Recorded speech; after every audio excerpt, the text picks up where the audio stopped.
But before my presentation, first, on behalf of All China Federation of Trade Unions and the Chinese workers it represents, I would like to first thank the organizers of the Congress for hosting us here in Chihuahua and participate in this important event, gathering people from trade unions, enterprises, government, as well as academic field from different countries.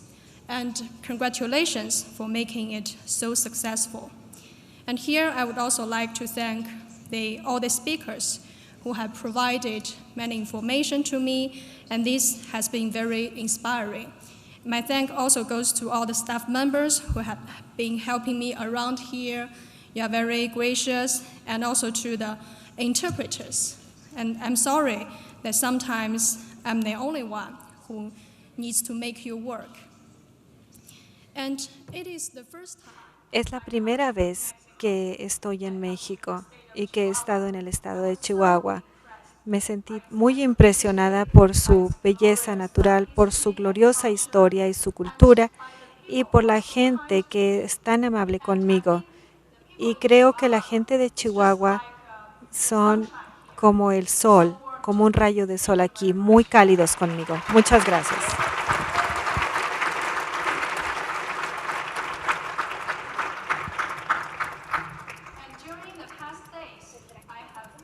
Y en los últimos días he recibido atención especial. Mucha gente ha venido a que me tome foto con ellos. Y yo creo que eso pudiera ser ocasionado porque no hay muchos chinos aquí. Y mucha gente me hacen muchas preguntas sobre China.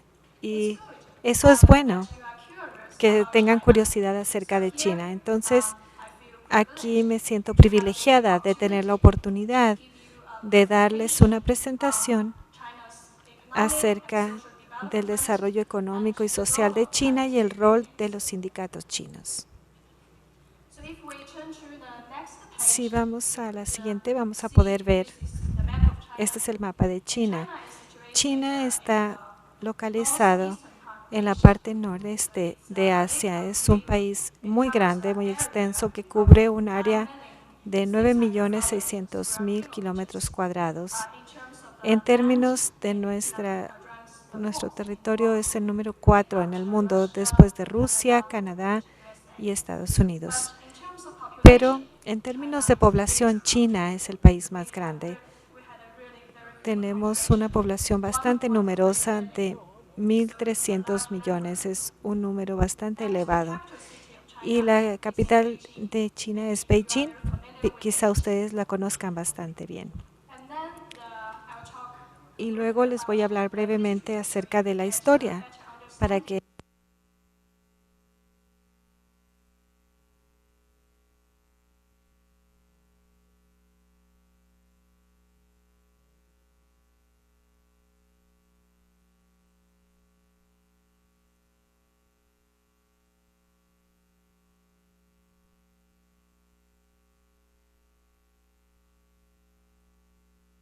to be very prosperous. But until the year 1840, China became a very closed country.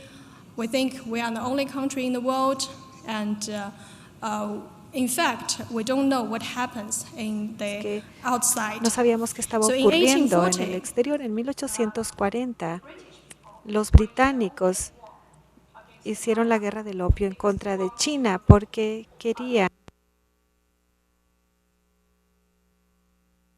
goods to China. But Chinese economy is very closed. We don't need the textile they produce. We don't need the tea they produce. We have our own tea. And we don't need anything from the UK. So they found that they could only export opium to China. But of course, the Chinese government at first prohibit opium selling. So they waged the opium war. And after that, of course, China was quickly defeated, and Chinese society become a semi-colonial and semi-feudal society. And the feudal rulers cooperate with the invaders the first from UK and then from other industrialized countries. And in 1911, we had the democratic revolution led by the great leader Sun Yat-sen, which overthrew the royal monarchy and created the Republic of Creó la China. República de China. Pero desde entonces seguimos estando dentro de cambios, hubo muchos cambios sociales después de eso, y en 1921 el Partido Comunista de China se estableció. Y desde 1949 el Partido Comunista se convirtió en el partido dirigente de China, que sigue siéndolo hasta ahora. Y este es un año importante para China porque vamos a tener el Congreso Nacional del Partido Comunista de China en noviembre y va a haber cambios en el liderazgo. En 1925, 4 años después de la fundación del Partido Comunista de China, se creó la Federación China de Sindicatos. Entonces tiene una historia de ya más de 80 años. En 1937, de 1937 a 1945, tuvimos la guerra contra la invasión japonesa, y desde 1945 hasta después de que se ganara la guerra en la Segunda Guerra Mundial, iniciamos la guerra civil que duró casi 4 años, y el Partido Comunista de China ganó y se convirtió en el partido dirigente. En 1949 se fundó la República Popular China, y esto es lo que llamamos la era de la Nueva China. La era de la Nueva China pudiera también dividirse en 2 partes de manera muy general. Antes de 1978, el Partido Comunista adoptó la economía planeada. Aprendimos de la antigua Unión Soviética. En la economía planeada, todo es planeado por el gobierno. Lo que se produce, el precio, el salario de los trabajadores, todo lo planea el gobierno, qué áreas desarrollar. Pero este tipo de economía encontramos más adelante que no es tan eficiente. Y puesto que China ha pasado por tantos años de guerra y ya teníamos una economía dañada, en la economía planeada desarrollamos algo de industria, pero la eficiencia era bastante baja. Entonces, en 1978, el gran ingeniero de la reforma de política, Mr. Deng Xiaoping, decidió que había llegado el momento de hacer una reforma y que necesitábamos abrirnos al mundo exterior. Desde 1978 empezamos a desarrollar la economía de mercado. Eso son más o menos hace más o menos 34 años. Desde entonces, China ha tenido grandes logros en su desarrollo económico y social. Pueden ver ustedes aquí nuestro PIB y nuestro PIB per cápita han crecido rápidamente. La estructura industrial y la estructura de empleo se optimizaron. Tenemos un gran proceso de organización y los estándares de vida de la gente han mejorado de manera muy sustancial y hemos reducido la pobreza. Se ha reducido la pobreza, se ha desarrollado la educación y estamos clasificados dentro de los mejores en los indicadores principales del mundo. Pero decimos que China sigue siendo un país en desarrollo y será un país en desarrollo durante mucho tiempo. ¿Por qué lo decimos? Permítanme mostrarles algunos términos. Algunos gráficos. En este primer gráfico vemos el crecimiento del Producto Interno Bruto de China de 1978 a 2011. Y pueden ver ustedes que en 1978 está muy bajo, pero creció rápidamente desde entonces. Y ahora tenemos 47 trillones de yuan como PIB para el 2011.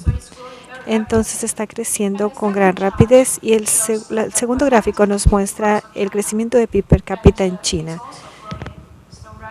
y también está creciendo con mucha rapidez. En 1978 era de 380, que son $60 americanos, y en 2011 ha crecido a casi $6,000 americanos. Entonces ha crecido por muchas magnitudes. Si vamos a al siguiente gráfico, podremos ver que la estructura industrial también ha cambiado en China. En este gráfico, la línea roja es la industria. Entonces se mantiene estable. La línea azul va en decremento y es la agricultura. Y la línea amarilla, que también va en aumento, es la industria de servicios. Entonces nuestra estructura industrial ha cambiado en gran medida.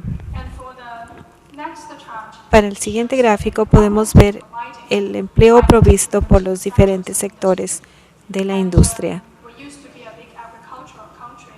Éramos un país agrícola de gran importancia, entonces al principio la agricultura proveía empleo a más del 70% de la población. Ahora se ha reducido a menos de 40%. Y la industria y los servicios proveen más y más empleos. Eso significa que muchos de los agricultores se han convertido en trabajadores. Esta diapositiva nos muestra la velocidad de la urbanización en China. Y pueden ver cómo en la primera columna, la que está en azul, tenemos la población total en China. Y en la segunda, la roja, es la residencia urbana. En 1978, muy poca gente vivía en las ciudades, pero ahora más gente vive en la ciudad de la que vive en las áreas rurales. Enseguida vemos nuestra mezcla poblacional, que ahora es más conveniente verlo. Es la población total y luego en 1978 tenemos un 82% de gente que vive en las áreas rurales, pero ahora en 2011 la gente que vive en las áreas urbanas es 51%. Y la siguiente diapositiva muestra los años promedios de educación, de escolaridad en la población de 6 años y más desde 1982 a 2007. Y la gente está teniendo más y más escolaridad cada vez. En la siguiente vemos también los años de escolaridad que se reciben. Es diferente para la universidad, la educación universitaria, preparatoria, secundaria y primaria. En la línea se ve la tasa de analfabetismo que va a la baja. Luego, si vamos a la siguiente, podemos ver que este es el ranking de los indicadores principales de China en el mundo. Pueden ver que en términos de PIB somos la segunda economía más grande en el mundo y en términos de volumen comercial total somos el segundo. Somos el mayor exportador del mundo y somos el segundo importador más grande. Somos el país más grande en términos de reserva de moneda extranjera, red telefónica, y somos el segundo en términos de carreteras y el tercer destino para inversión extranjera directa. Pueden ver entonces cómo China realmente está creciendo a un ritmo acelerado y es el número 2 en términos de PIB o economía. Mucha gente me pregunta, ¿por qué siempre dices que China es un país en desarrollo? Y hay gente que me dice que ha ido a China, que fueron a Beijing, a Shanghai, a Hong Kong o a Guangzhou. Y es como en Estados Unidos, especialmente en Shanghai. Es como Manhattan. Entonces, ¿por qué decimos siempre que China es un país en desarrollo? Déjenme mostrarles en la siguiente diapositiva. Este es nuestro indicador per cápita y pueden ver que hemos logrado progresos desde 1978 hasta 2009, pero aún así nuestro ingreso nacional per cápita está más allá en un ranking más allá de 100. En todos los países somos el 134, entonces seguimos teniendo un nivel muy bajo. Y también nuestro índice de desarrollo humano tiene un ranking de número 89 entre 169 países. Entonces pueden ver ustedes por qué decimos que seguimos siendo un país en desarrollo. Seguimos necesitando mejorar los estándares de vida de la gente, aunque tenemos un gran volumen, pero si se divide entre nuestra gran población, 1.200 millones, entonces parece ser bastante bajo. Y lo siguiente que quisiera comentarles es el impacto de la crisis financiera de China y las respuestas que se han dado a ella.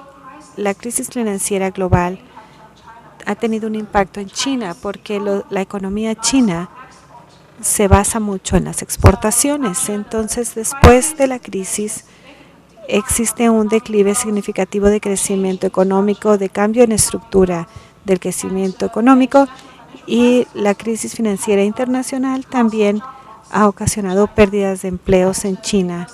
Debido a la crisis, hay algunos trabajadores que tienen salarios o ingresos más bajos.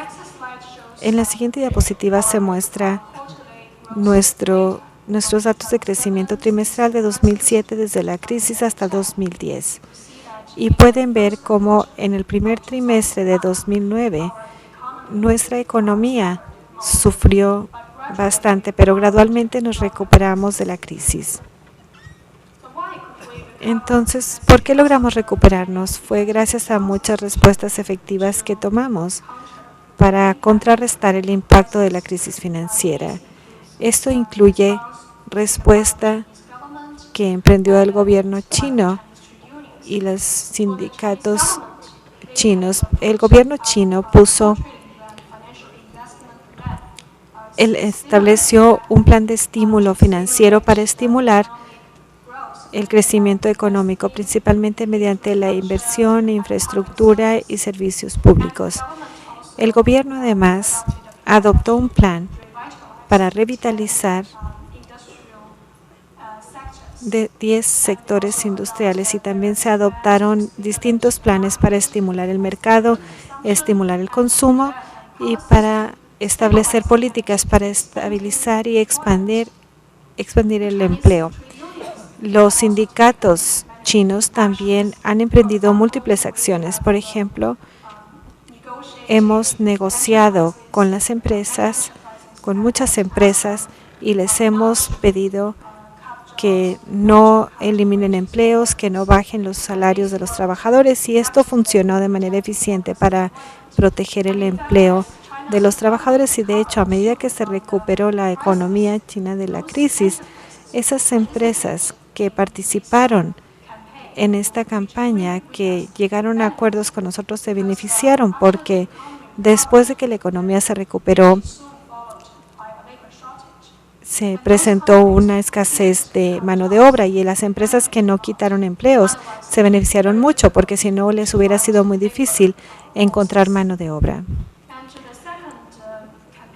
Y la segunda campaña que hicimos fue para ayudar a los trabajadores migrantes. Los trabajadores migrantes aquí, a los que me refiero, son los trabajadores migrantes internos. China es un país grande y, como les comentaba, estamos acostumbrados a tener muchos agricultores. Antes teníamos muchos agricultores, pero a medida que la agricultura tuvo menos y menos gente empleada, muchos de los agricultores se fueron a las ciudades para buscar empleo. Y ellos se convirtieron en lo que llamamos trabajadores migrantes rurales o agrícolas. Y ellos se encuentran en las situaciones más difíciles. Trabajan, por ejemplo, en la industria minera, en la industria de la construcción. Y ellos son un grupo vulnerable. Se encuentra trabajo con dificultades. Si ocurre algún problema, ellos son los primeros que despiden. Ayudamos también a los trabajadores migrantes, invertimos mucho para ayudarles y al principio se estimaba que habría 40 millones de trabajadores rurales migrantes que iban a perder sus empleos, pero gracias a la respuesta eficiente, únicamente 20 millones de ellos perdieron sus empleos, pero ellos encontraron empleos nuevos muy rápidamente después de que se recuperó la economía. También promovimos activamente la implementación de la ley de contrato laboral que les voy a presentar y que se promulgó en el 2007. Los sindicatos también insistieron en que debíamos aumentar el salario mínimo, a pesar de que la situación financiera parecía no ser muy favorable. Entonces, podemos ver que la crisis financiera ha sacado a la luz muchos problemas en el desarrollo económico de China. El primero son las contradicciones estructurales del desarrollo económico y también los desbalances, los desequilibrios en el desarrollo social. La siguiente página nos muestra la contribución de la inversión, exportación, consumo, que son los tres motores para nuestro crecimiento económico. Nuestra contribución al PIB cambia mucho de 2001 a 2010, especialmente después de la crisis financiera. Podemos ver que la línea en azul es nuestro consumo. El consumo no cambió gran cosa, no aumentó mucho. Y luego está la inversión, la línea roja, y la línea amarilla son las exportaciones. Entonces, durante la crisis, las industrias orientadas a la exportación se vieron más afectadas. Estamos pensando por qué, y es debido a que nos basamos mucho en la exportación, entonces por eso sufrimos el impacto tan serio de la crisis internacional financiera, a pesar de que la crisis no se haya originado en China. Pensamos que ahora ha llegado el momento de repensar qué tipo de estructura industrial debemos tener, qué tipo de patrón de crecimiento económico debemos tener. Y pensamos que quizá en el futuro debemos basarnos más en el mercado doméstico, dado que tenemos una población tan numerosa. Si podemos crear un mercado doméstico, es un mercado enorme y podría ayudar a nuestra economía a desarrollarse. También nos muestra que el impacto de la crisis financiera nos muestra que hay un desequilibrio de muchas cosas, como una inequidad entre ricos y pobres, un desequilibrio en el desarrollo de diferentes industrias, un desbalance en el equilibrio de las regiones y el área rural. Las ciudades se están desarrollando con gran rapidez, pero el área rural es muy lenta, y también un desequilibrio en el desarrollo entre diferentes regiones. Si van ustedes a China y se van a la parte este de China, la parte de la costa está muy desarrollado, pero seguimos teniendo vastas áreas de ciudades que se están desarrollando con gran lentitud, y hay algunas áreas donde no se tiene ni siquiera electricidad. Entonces, ha llegado el momento de pensar si debemos hacer que nuestro desarrollo esté más equilibrado. Después de pensar en todos estos factores, toda la sociedad en China ha llegado a un consenso. Uno es que China tiene que cambiar su modelo de desarrollo económico para lograr un desarrollo sostenible. Debemos cambiar nuestro modelo antiguo, que se basa excesivamente en la inversión y en el comercio exterior, hacia un desarrollo que se base más y más en la demanda doméstica, y de esta manera podríamos tener nuestra fuerza impulsora interna para el desarrollo. Y el segundo es que para lograr los cambios, como el modo de desarrollo económico y para estimular el consumo, debemos elevar el nivel de ingreso, incluyendo el de los residentes rurales y urbanos, y debemos estrechar la brecha, hacer más pequeña la diferencia en ingresos. Hemos adoptado muchas medidas que vamos a implementar a futuro. La primera es aumentar el nivel de ingreso, aumentar los salarios, los sueldos de los trabajadores, y segundo, promover el empleo, y tercero, disminuir los impuestos, y el cuarto, acelerar el sistema de seguridad social. También vamos a dar políticas preferenciales a agricultura y vamos a elevar los ingresos de los agricultores. Vamos a controlar el precio de la vivienda, que en estos momentos es altísimo en las ciudades grandes como Beijing y Shanghai, y donde debemos ofrecer vivienda de rentas bajas y vivienda de seguridad social para personal de bajos ingresos en las ciudades, incluyendo los trabajadores migrantes rurales. Sí, enseguida vamos a ver el prospecto de desarrollo en China.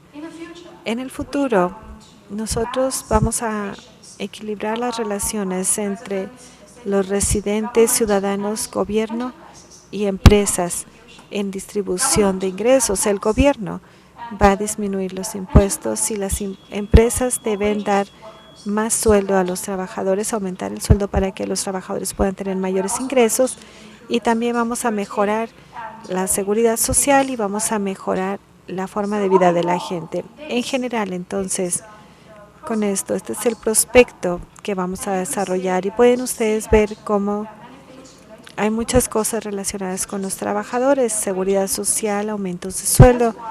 Es por eso que los sindicatos chinos ahora están desempeñando un rol cada vez más importante, y nosotros podemos ayudar a que esto se haga realidad. Enseguida quiero hablarles acerca de la CFTU, la Federación de China, Sindicatos de China. Esta es una organización de trabajadores de China, es un centro nacional, una organización sombrilla para sindicatos en China que, como les mencionaba, en nuestra historia se estableció el 1 de mayo de 1925 y sus oficinas generales se encuentran en Beijing. Yo trabajo en el edificio de oficinas en Beijing, yo trabajo en el departamento internacional de la SFTU, y afiliados a la SFTU tenemos 10 sindicatos nacionales industriales y también 11 federaciones provinciales de sindicatos. Esas unidades provinciales están distribuidas en distintas provincias, municipios y también en regiones autónomas, todas las que son a nivel provincial, y por supuesto debajo de ellos hay muchas federaciones sindicales de bajo nivel, a nivel ciudad y condado. Puesto que tenemos una gran población, la membresía de los sindicatos también es bastante extensa. Tenemos 258 millones de militantes en los sindicatos en China.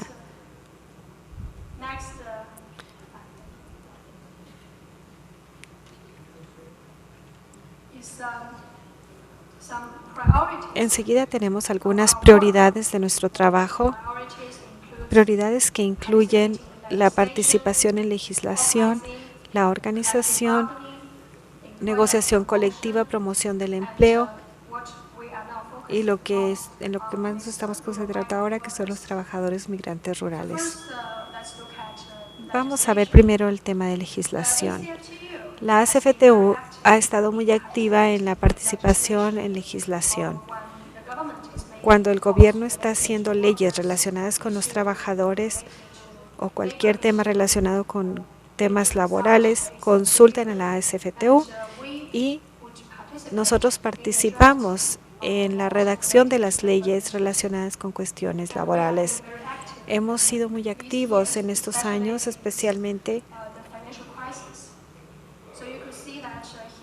desde la crisis financiera. Podemos ver aquí que desde 2007 hemos participado en la redacción de varias leyes, incluyendo la Ley de Contratos Laborales, que el 1 de enero del 2008 se promulgó, la Ley de Mediación y Arbitraje de Disputas Laborales, la Ley de Promoción del Empleo, Ley de Seguro Social y regulaciones sobre lesiones relacionadas con el trabajo.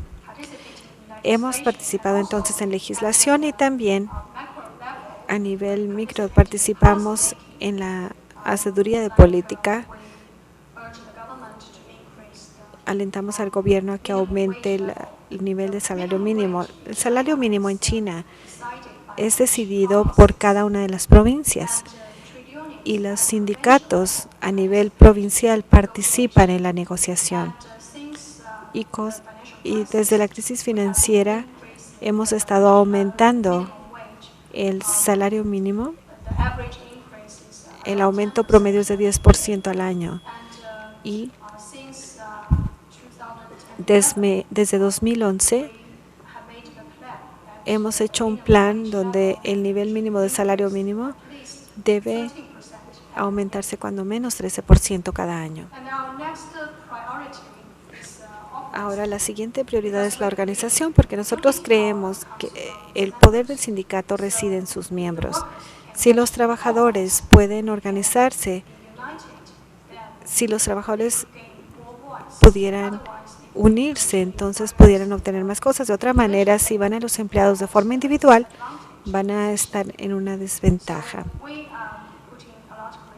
Estamos entonces creando muchos recursos y muchos esfuerzos para organizarnos y en general tenemos 5.300.000 sindicatos en centros de trabajo y eso cubre 67.5% de las compañías y 78.5% de los trabajadores en total que trabajan en las compañías. Nuestra campaña de organización ahora se ha concentrado más en el sector privado, porque si recuerdan ustedes, les había hablado antes de 1978 estábamos en una economía planeada. Todo es de propiedad pública o colectiva. Y después de haber estado desarrollando la economía de mercado, tenemos más y más una mayor participación del sector privado en la economía. Entonces nos estamos concentrando en el sector privado, especialmente las multinacionales que se están convirtiendo más y más en China, invierten muchísimo en China. Y hemos organizado de manera exitosa, por supuesto, a través de mucho trabajo con muchas de las multinacionales de las primeras 500, incluyendo Walmart, FedEx, Lotus, Marx, las que trabajan bastante bien con sindicatos a nivel mundial. En otra área en la que estamos trabajando para organizarnos son los trabajadores migrantes rurales. La gran mayoría de ellos trabajan en el sector informal y ahora tenemos más y más trabajadores por agencia, trabajadores subrogados, a veces les llamamos trabajadores despachados. Esos trabajadores no son contratados por el patrón directamente, entonces tenemos más y más de este tipo de trabajadores ahora en China. También estamos tratando de buscar la manera de organizarlos. La siguiente prioridad es la negociación colectiva. Pensamos que si vamos a aumentar los sueldos de los trabajadores, necesitamos hacerlo principalmente mediante negociación colectiva. Si los trabajadores van individualmente con el empleador a pedir un aumento de sueldo, existe una menor probabilidad de que lo logren. Si pudieran entonces todos respaldarse unos a otros y hablar con su gerencia, entonces tienen una mayor probabilidad. Ahora entonces estamos tratando de tener negociación colectiva en todos los centros de trabajo sindicalizados, pero por supuesto, puesto que establecimos economía de mercado en una etapa tardía, antes de 1978 no necesitábamos negociar porque el gobierno lo decidía todo. Después de 1978, en los 80s, empezamos a explorar maneras de tener negociaciones colectivas, pero sigue existiendo mucho terreno por recorrer.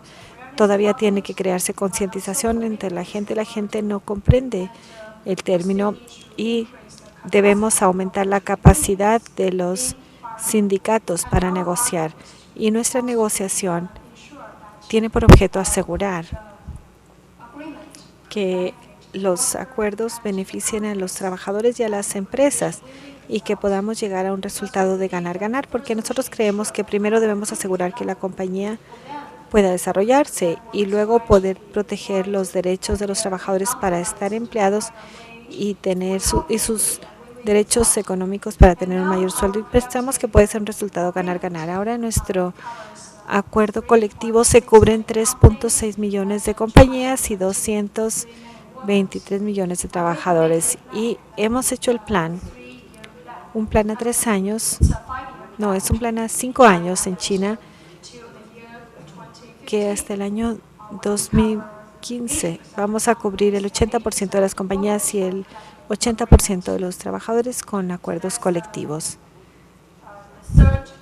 Esa es la tercera prioridad. Y la cuarta es la promoción del empleo. Pensamos que a fin de proteger los derechos de los trabajadores, primero debemos asegurarnos de que sean trabajadores, de que tengan un trabajo. Y por eso tratamos de promover el empleo. Y para promover el empleo, nosotros proveemos los siguientes servicios a nuestros miembros. Proveemos capacitación vocacional y desde 2010 a 2012 hemos provisto programa de capacitación a más de 5 millones de participantes. Y también estamos tratando de mejorar nuestro servicio a los trabajadores para encontrar empleos, para promover su empleo.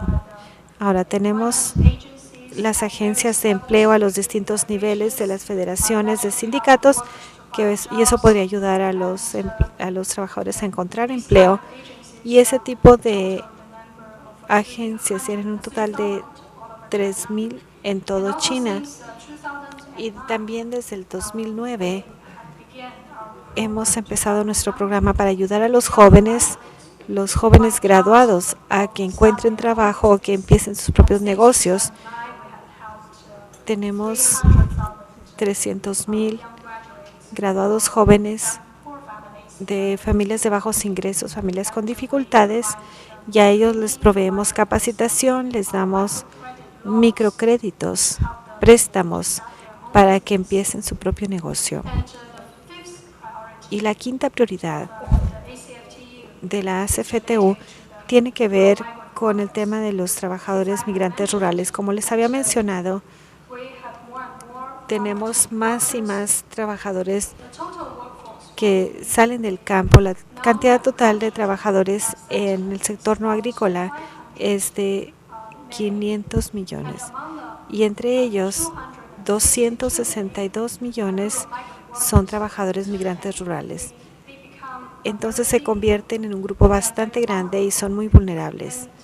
Y dado que tienen muchas características, siempre trabajan en el sector más bajo, con bajos sueldos, y se mueven de ciudad a ciudad constantemente. Entonces hay ciertas dificultades para organizarlos, pero tratamos de hacerlo de todas formas, y ahora hemos organizado 96 millones de trabajadores migrantes rurales que ya son miembros de sindicatos. Y además de organizarlos, también les damos varios tipos de asistencia y servicios, incluyendo asistencia de empleo, asistencia jurídica y capacitación vocacional. También les ayudamos a resolver disputas laborales. Esas son entonces las tareas principales de prioridad de la ACFTU. Y nosotros también ahora estamos trabajando constantemente con los sindicatos de otros países. Tenemos muchos intercambios, mucha cooperación con sindicatos en el continente americano. Como yo misma estoy trabajando en la sección americana del departamento americano, y tenemos intercambios con sindicatos de México también, con la CTM y con la CROC. Y nosotros esperamos que a través de estos tipos de intercambios podamos llegar a conocernos mejor. Siempre existen muchas experiencias exitosas que podrían ayudarnos a aprender unos de otros. En este mundo globalizado necesitamos trabajar juntos para proteger mejor los derechos y los intereses de los trabajadores. Y el intercambio extranjero de los sindicatos es también un canal importante para intercambios extranjeros entre países, y ahora estoy viendo que hay más y más intercambios entre los dos países, entre China y México. Aunque nuestros dos países están bastante alejados, necesitamos mucho tiempo para llegar hasta acá. Yo volé con un vuelo directo de Shanghái a la Ciudad de México y tuve que durar 18 horas en el avión, y antes de eso tuve que irme de Beijing a Shanghái, y luego después de eso de la Ciudad de México a Chihuahua. Son más de 2 días que duré en el viaje, y tenemos además la diferencia de tiempo, entonces de 13 a 14 horas de diferencia. Entonces el día y la noche son exactamente contrarios en nuestros países, y también la diferencia en el idioma. Para los chinos el español es difícil, y yo creo que para ustedes a lo mejor el chino pudiera ser un poco difícil de aprender. Entonces no tenemos muchas dificultades en intercambios, pero me da muchísimo gusto ver que ahora tenemos más y más intercambios. Y mi anfitriona aquí, Eva, que es propietaria de una tienda aquí en Chihuahua, y visité una de sus tiendas el día de ayer y vi que tiene una tienda muy grande y donde vende bienes de China, mercancías de China, todo. Entonces yo vi que puede haber más y más intercambios a futuro, y también yo espero que pueda venir a México muchas veces más. Es un país precioso. Muchas gracias.